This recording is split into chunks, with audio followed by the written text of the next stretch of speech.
Back in the car I asked Krebs why he'd done that. Made me draw. Because, as I have told you earlier, they wanted to see you, and they wished to be certain you were really this marvelous artist. If you were really Charles Wilmot.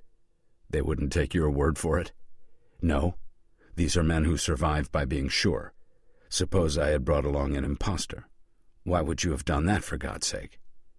Oh, perhaps to preserve the real Wilmot for my own purposes, he said casually, and therefore to identify a valueless person as the artist, a dummy. Now, however, in case they decide to get rid of you, they know who you are. Some days followed on this event. 3, 10, I can't recall how many. People who don't have schedules have that problem. Where did the week go? The way we lived cut us off from the rhythms of daily life.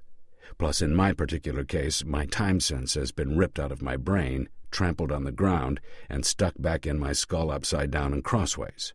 I had no cell phone anymore, so I was as isolated as a man living in the 17th century. I could theoretically have made a call from the hotel phone, but I had been told not to in the strongest terms, and of course they'd know if I did. The larger conspiracy continued. According to Krebs, Mark had duly discovered the hidden Velázquez and quietly summoned experts from Yale, from Berkeley. Learned heads were put together and tests were made. As we'd expected, the forensic tests checked out. The thing was deemed of 17th century origin. The provenance, of course, was flawless. The Palazzo Liria cried foul, but what could they do? The painting was bought in good faith as a Bassano. The museum knew it was a fake Bassano, and the fact that there was a real Velázquez hiding under it meant that they'd been hoisted by their own petard. The swindler swindled. And the learned heads had looked at the art itself, the brushwork and so on, and concluded that yes, it must be so.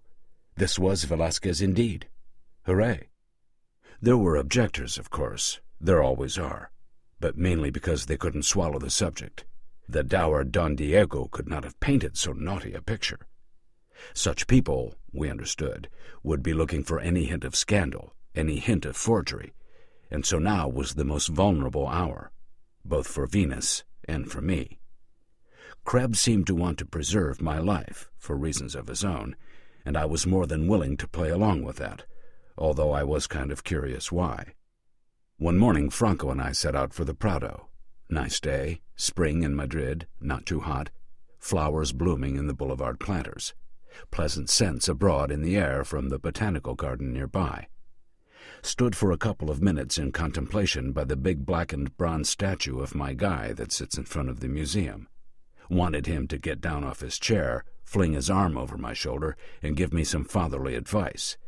And for a second my head got all wobbly, smeared vision, and the bulk of the museum became vague, and I was looking through the park to the Palace of Buen Retiro, as it had been in the 17th century, just for a second there, and something I never did before. I kind of put my foot on the brake, and came back to now. A new skill? Useful.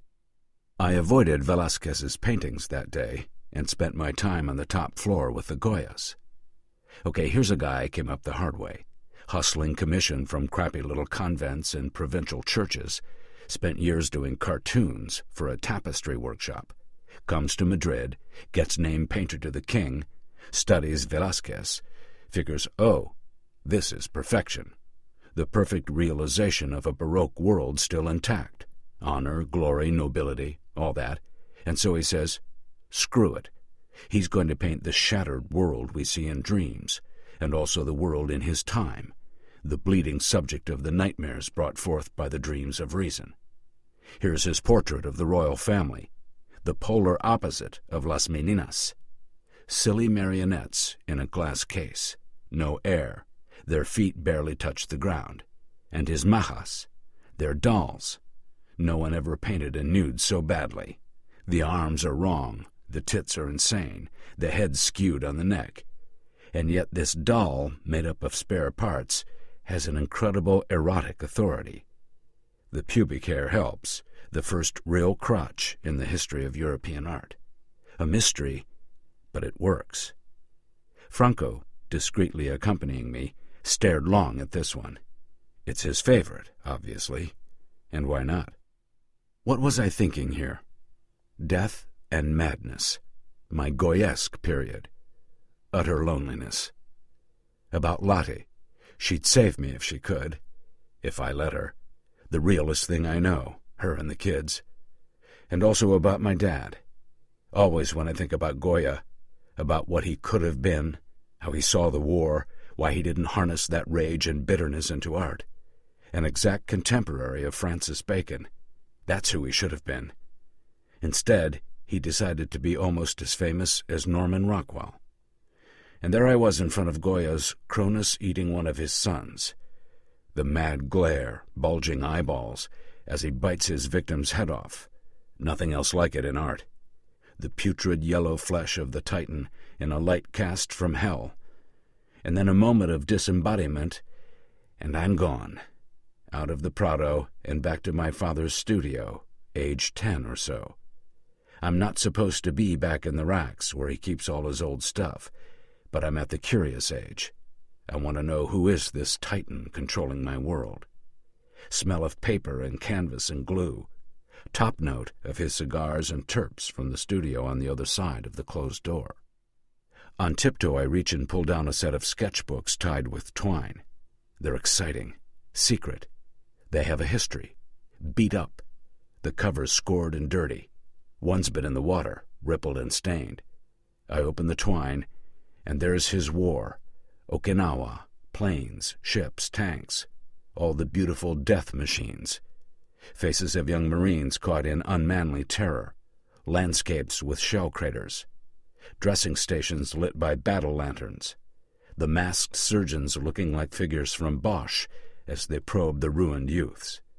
And page after page of the dead, American and Japanese, lovingly rendered in watercolor. All the wonderful ways that high-explosive, fast-flying metal and flame can turn mankind into garbage. Eviscerated bodies, exposed coils of gut, impossibly long, stretched out on the earth, smashed faces, eyeballs hanging from bloody stalks, the peculiar arty black forms, hideously modern, created when human beings incinerate, things I'd never imagined. No one ever sees this stuff. It's like feces. It can't be shown in public. You have to be there. I loved it, of course, nasty little boy that I was, and I swiped the sketchbooks and took them back to my room, my little studio with my kid-sized easel and my first-class paints, and I started to copy. Being Goya to Velázquez, I wanted to learn how to do that. Stroke, lick, smear, and there was a skinned, traumatic amputation, a jawless face, solid, brilliant, puke-making. I went through sheet after sheet of expensive Arches paper. Never any lack of art supplies. He used to buy it all by the ton. And after a while, it took weeks, I had it down. I could do the glisten of naked bone against riven flesh. And one evening he found me at it, with the sketchbook strewn around my room and the painting there on the block, and he bit my head off.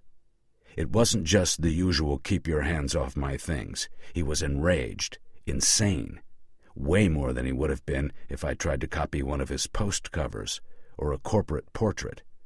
No, he'd buried this, and I'd dug it up. And not only that, I'd seen it, and I wanted it. Not the slick shit. I'd instinctively wanted the real thing, the entombed Goya he was. And not only that, I could do it too, at 8 years old. He just beat the shit out of me, practically the only time he ever did. I remember the beating, and I stuck it away in the slot of "Don't touch Daddy's stuff," but not the rest. The underpainting was wiped away, leaving only the slick and meaningless surface. I have a photo from around that time. Charlie must have snapped it.